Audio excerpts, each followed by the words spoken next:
वर्धमान महावीर खुला विश्वविद्यालय के 14वें दीक्षांत समारोह के इस पावन अवसर पर उपस्थित आज के मुख्य अतिथि और राजस्थान के यशस्वी मुख्यमंत्री श्री अशोक गहलोत जी, विशिष्ट अतिथि श्री राजेंद्र सिंह यादव जी, उच्च शिक्षा मंत्री राज्य मंत्री डॉक्टर जी सतीश रेड्डी जी, सचिव रक्षा अनुसंधान एवं विकास विभाग और अध्यक्ष रक्षा अनुसंधान और विकास संगठन DRDO, कुलपति प्रोफेसर रतनलाल कोधारा जी, प्रबंध मंडल, आयोजना मंडल, वित्त समिति एवं विद्या परिषद के तथा विभिन्न संकायों के सदस्यगण, आमंत्रित अतिथिगण, प्यारे विद्यार्थियों एवं मीडिया के मेरे साथियों, विश्वविद्यालय के इस गरिमामय दीक्षांत समारोह पर आप सभी को हार्दिक बधाई और शुभकामनाएं। मैं इस अवसर पर उन सभी विद्यार्थियों को बधाई देते हुए उज्जवल भविष्य की कामना करता हूं जिन्हें आज उपाधियां और पदक प्राप्त हुए। दीक्षांत समारोह आरंभ से ही भारतीय संस्कृति की महत्वपूर्ण परंपरा रही है। उपनिषदों में इसे समावर्तन संस्कार की संज्ञा दी गई है। प्राचीन काल में जब गुरुकुल में विद्यार्थी की शिक्षा पूर्ण हो जाती तब यह संस्कार होता था। इसमें शिक्षा प्राप्त करने वाले विद्यार्थियों के समाज और राष्ट्र के प्रति उत्तरदायित्व एवं भूमिका के बारे में बताया जाता था। दीक्षांत का सामान्य अर्थ है विद्यार्थी की शिक्षा पूर्ण होने एवं उसमें सफल पाए जाने के उपरांत विद्याश्रम से प्रस्थान करने से पूर्व विद्यार्थी को दिया जाने वाला अंतिम उपदेश। यह उपदेश प्रायः गुरु स्वविवेक से उपयुक्त विद्यार्थियों को प्रदान करते थे और इसके उपरांत माना जाता था कि व्यक्ति स्नातक हो गया है। तैत्तिरीय उपनिषद में दीक्षांत संबोधन का प्रारंभ सत्यम वद धर्मम च इससे होता है। इस संबोधन का गहरा अर्थ है व्यक्ति में विवेक तभी आ सकता है जब नैतिक और आध्यात्मिक गुण से वो जुड़ा हो, जब सत्य और धर्म के आचरण पर हम चलें। आज जिन विद्यार्थियों को उपाधियां और पदक मिले हैं उनसे भी यह उम्मीद की जाती है कि वे उपनिषद के इस सार को ग्रहण करते हुए अपनी अर्जित शिक्षा का उपयोग समाज और राष्ट्र के उत्थान में करेंगे। मेरा यह मानना है कि शिक्षा व्यक्ति को संस्कार प्रदान नहीं करती बल्कि जीवन में निरंतर आगे बढ़ने के लिए भी प्रेरित करती है। शिक्षा का मूल ही यही है कि व्यक्ति आदर्श की ओर उन्मुख हो। व्यक्ति केवल अपने लिए ही नहीं बल्कि पूरी सृष्टि के प्रति सोच रखते हुए कार्य करे। शिक्षा निरंतर व्यक्ति को नया सिखाती है। जितना सीखेंगे उतना ही जीवन सुगम होता चला जाएगा। प्राचीन काल में गुरुकुल पद्धति का प्रचलन था। बड़े बड़े जो गुरुकुल होते थे वह एक प्रकार से आज के विश्वविद्यालय की तरह होते थे। महर्षि च्यवन, संदीपनी, वशिष्ठ, विश्वामित्र, गौतम, भारद्वाज आज के गुरुकुल बहुत प्रसिद्ध रहे। यहाँ किसी एक विषय में नहीं, विद्यार्थियों को जीवन से जुड़े सभी क्षेत्रों के बारे में सिखाया जाता था। सिखाने पर इतना जोर था कि उससे विद्यार्थी सर्वगुण संपन्न बनता था। जीवन व्यवहार की शिक्षा उसे मिलती थी। नालंदा और तक्षशिला जैसे विश्वविद्यालय विश्व भर में अपने ज्ञान के लिए अत्यंत प्रसिद्ध रहे। यहाँ शिक्षा प्राप्त करने सुदूर देशों से विद्यार्थी आया करते थे। मैं मानता हूं कि शिक्षा मानव जीवन के लिए ज्ञान की वह कुंजी है जो संसार के समस्त बंद दरवाजों को खोलती है। इसलिए मैं निरंतर यह भी कहता हूं कि शिक्षा जीवन के लिए आलोक पथ है। इस पथ से हम तमाम विसंगतियों और विडंबनाओं से मुक्ति पा सकते हैं। अभी कुछ समय पहले ही मैं प्रसिद्ध गांधीवादी शोधकर्ता डॉक्टर धर्मपाल की लिखी एक पुस्तक पढ़ रहा था, जिसमें उन्होंने गांधी जी द्वारा भारतीय शिक्षा को लेकर रखे गए विचारों के आलोक में अंग्रेजी दौर और उससे पूर्व के शिक्षा से जुड़े दस्तावेजों के आधार पर लिखा है कि ब्रिटिश सरकार ने भारत को न केवल औद्योगिक बल्कि साहित्यिक, नैतिक, सांस्कृतिक और आध्यात्मिक रूप से भी खोखला बनाया है। मैं मानता हूं कि आजादी मिलने के इतने वर्षों के बाद भी देश में शिक्षा भारतीय संस्कृति और दर्शन के साथ जीवन मूल्यों की उदात्त परंपराओं से नहीं जुड़ पाई है कि भारतीय संविधान से जुड़े आलोक का उसमें सीधे तौर पर समावेश हम नहीं कर पाए। देश में जो नई शिक्षा नीति लागू की गई उसमें भारतीय जीवन मूल्यों और संस्कृति से जुड़े ज्ञान को स्कूली और उच्च शिक्षा में जोड़ने की महत्वपूर्ण पहल की गई है। नई शिक्षा नीति सीखने और सिखाने पर ही जोर देती है। मैंने इसे पूरा पढ़ा है। इसमें विद्यार्थी के सर्वांगीण विकास को केंद्र में रखकर अध्ययन अध्यापन को प्रस्तावित किया गया है। एक बड़ी बात नई शिक्षा नीति की यह भी है कि इसमें शिक्षा के साथ प्रशिक्षण को प्राथमिकता दी गई है। सभी विषयों को पढ़ने की स्वतंत्रता दी गई है। तकनीकी शिक्षा से जुड़ा विद्यार्थी भी कला की शिक्षा की चाह रखे तो उसके लिए यह सुगम किया गया है। उद्देश्य यही है कि विद्यार्थी का ज्ञान संकुचित न रहे, उसमें उदात्त भाव जगे रहे। दूसरे विषयों का थोड़ा थोड़ा ज्ञान उसको शिक्षा की यांत्रिकता से भी मुक्त करता है। मैं चाहता हूं कि नई शिक्षा नीति की मंशा को पूरी तरह समझते हुए उसे सभी विश्वविद्यालय अपने यहां सिद्धांत में ही नहीं व्यवहार में लागू करें। हमने इसे लागू करने के लिए 3 दिन की वर्कशॉप की थी। सभी विश्वविद्यालयों के कुलपतियों से संवाद किया कि नई शिक्षा नीति को लागू करने में कोई कठिनाई आ रही हो तो उसका निवारण किया जा सके। मुझे प्रसन्नता है कि राजभवन की मंशा के अनुरूप सभी विश्वविद्यालय इसे लागू करने के लिए कार्य कर रहे हैं। मैं चाहता हूं नई शिक्षा नीति के आलोक में संविधान के हमारे जीवन मूल्यों को जोड़ते विश्वविद्यालयों को ऐसे पाठ्यक्रम निर्मित करने पर ध्यान देना चाहिए जिनसे संविधान से जुड़े मौलिक अधिकारों के साथ कर्तव्यों की शिक्षा भी विद्यार्थी ग्रहण करे। समानता, भाईचारा, राष्ट्रीयता के बीजों का अंकुरण संविधान के प्रति आस्था से ही हो सकता है। महात्मा गांधी सदा एक बात कहा करते थे कि अधिकारों के हिमालय से ही कर्तव्यों की गंगा जीवन में बहा करती है। भारतीय संविधान मानवीय अधिकारों और कर्तव्यों का आलोक पुंज है।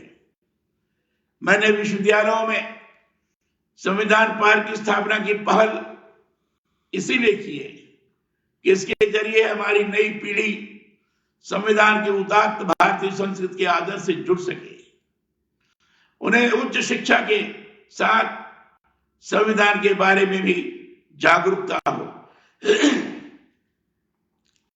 स्वामी विवेकानंद की एक पुस्तक है शिक्षा दर्शन।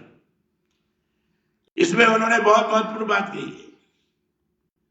उन्होंने कहा है कि शिक्षा एक ऐसी होनी चाहिए जिससे चरित्र का निर्माण हो, मानसिक बल बढ़े, बुद्धि का विकास हो और जिससे मनुष्य अपने पैरों पर खड़ा हो सके। शिक्षा और अभ्यास का उद्देश्य मनुष्य निर्माण हो। सारे प्रशिक्षणों का अंतिम ध्येय मनुष्य का विकास करना ही है। जिस प्रक्रिया से मनुष्य की इच्छा शक्ति का प्रवाह और प्रकाश सांस्कारिक होकर फलदायी बन सके, उसी का नाम है शिक्षा। कितनी महत्वपूर्ण बात शिक्षा को लेकर स्वामी जी ने की है। मेरा भी ये मानना है कि शिक्षा एकांगी नहीं होनी चाहिए, बहुउद्देशीय होनी चाहिए। शिक्षा ऐसी हो जिससे व्यक्ति ज्ञान संपन्न भी हो और उससे जीवन भी सभी स्तरों पर संपन्न होना चाहिए। आपका ये विश्वविद्यालय दूरस्थ शिक्षा में उच्च शिक्षा प्रदान करने का बड़ा केंद्र है। दूरस्थ शिक्षा का अर्थ ही होता है दूर से ही पढ़ाई की सुव्यवस्था।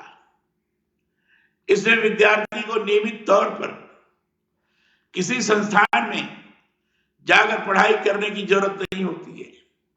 औपचारिक शिक्षा से किसी कारण से जो लोग वंचित रह जाते हैं या फिर जो नौकरी या अन्य किसी कारण से अपने उच्च शिक्षा जारी नहीं रख सके, वे नौकरी या अन्य कार्यों के साथ भी इस व्यवस्था से अपनी शिक्षा जारी रख सकते हैं। यही दूरस्थ शिक्षा की बहुत बड़ी विशेषता भी है। सूचना क्रांति और इंटरनेट के कारण दूरस्थ शिक्षा पिछले कुछ समय के दौरान बहुत आसान एवं प्रासंगिक भी अधिक हुई है। Visual classroom learning, interactive on-site learning और वीडियो कॉन्फ्रेंसिंग के जरिए विद्यार्थी इसके जरिए घर बैठे ही बेहतर रूप में पढ़ाई कर सकते हैं।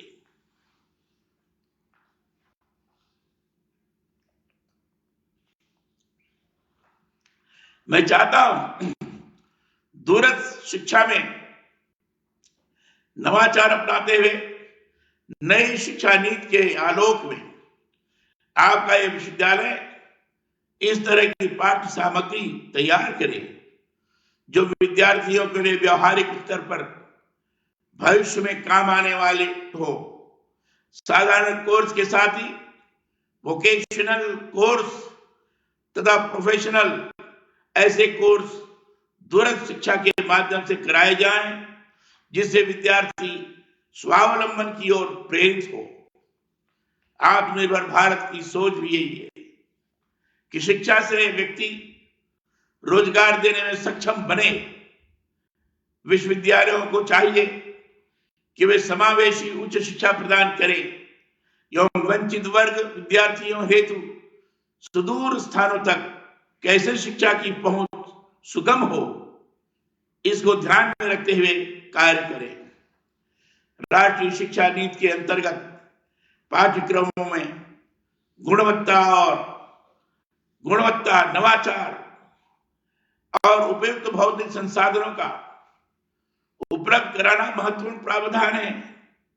मैं चाहता हूं राज्य के समस्त विश्वविद्यालय योजनाबद्ध तरीके से आपसी समन्वय स्थापित कर अगर राष्ट्रीय शिक्षा नीति के प्रावधानों पर कार्य करेंगे तो इससे विद्यार्थियों को लाभ मिलने के साथ साथ उद्योग जगत को भी नवीन मानव संसाधन का फायदा मिल पाएगा। वर्धमान महावीर खुला विश्वविद्यालय राज्य का एकमात्र खुला विश्वविद्यालय है। महामारी के दौर में इस विश्वविद्यालय द्वारा उच्च शिक्षा के क्षेत्र में मुक्त एवं दूरस्थ शिक्षा वरदान साबित हुई है। राष्ट्रीय शिक्षा नीति में भी मुक्त एवं दूरस्थ शिक्षा तथा ऑनलाइन पाठ्यक्रमों के महत्व को स्वीकार किया गया है। मैं चाहता हूं तकनीक आधारित शिक्षण एवं ऑनलाइन शिक्षण के क्षेत्र में वर्धमान महावीर खुला विश्वविद्यालय कोटा राज्य के अन्य विश्वविद्यालयों के लिए भी मानक विश्वविद्यालय का कार्य करे। विद्यार्थियों को इस समय मूल्य परक शिक्षा के अलावा कौशल विकास वाली शिक्षा का कौशल विकास वाली शिक्षा प्रदान करने की अधिक जरूरत है।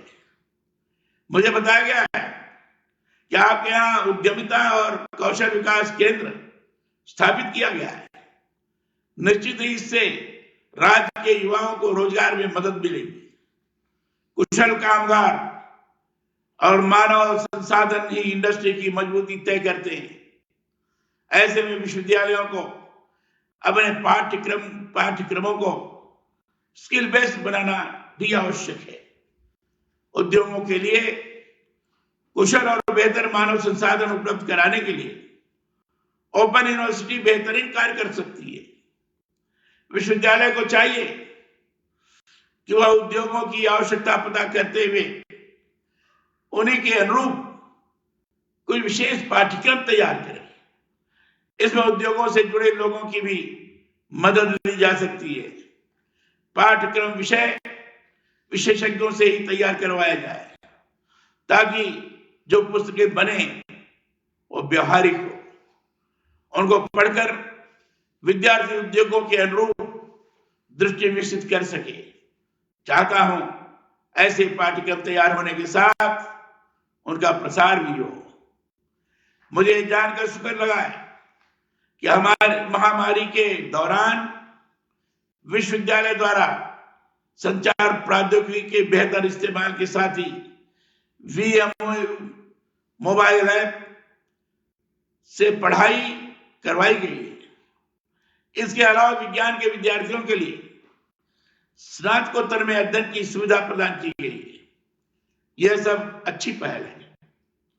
कोविड के दौर में चुनौतियों के बावजूद वर्तमान सत्र में आपके यहाँ 1 लाख से ज्यादा विद्यार्थियों का प्रवेश होना इस बात का परिचायक है कि मुक्त एवं दूरस्थ शिक्षा तेजी से लोगों की पसंद बनती जा रही है। मैं ये मानता हूं कि शिक्षा में नवाचार बहुत जरूरी है। जो भी व्यक्ति आज के युग में नवोन्मेषी है, नया कुछ करने के लिए निरंतर उत्सुक रहता है, वही आगे बढ़ता है। मेरी अपेक्षा है कि खुला विश्वविद्यालय के आचार्य विश्व भर के ज्ञान से अपने आप को अपडेट रखते हुए अपने विद्यार्थियों को भी निरंतर इससे अपडेट रखें। यह समय सूचनाओं के तेजी से प्रसार का है। वही व्यक्ति जीवन में आगे बढ़ सकता है जिसके पास अधिक से अधिक सूचनाएं हैं। मैं मानता हूं कि युवा वर्ग में अदम्य ऊर्जा होती है। इस ऊर्जा के साथ सूचना संपन्नता से देश और समाज को आगे बढ़ाने की जरूरत है। मुझे बताया गया है कि आपके विश्वविद्यालय द्वारा कोटा, बारा और बूंदी जिले के 3 गांव कोटसुआ, परायथा और धनेश्वर को गोद लेकर वहां विकास के लिए निरंतर कार्य किए जा रहे हैं। यह अच्छी पहल है। गांव गोद लेकर उनका विकास हमारे सामाजिक प्रतिबद्धता को दर्शाता है। भारतीय संस्कृति का आधार यही है कि हम अपने लिए नहीं, जन जन के लिए कार्य कर रहे हैं। गांवों में शिक्षा, उच्च शिक्षा का प्रसार किया जाए।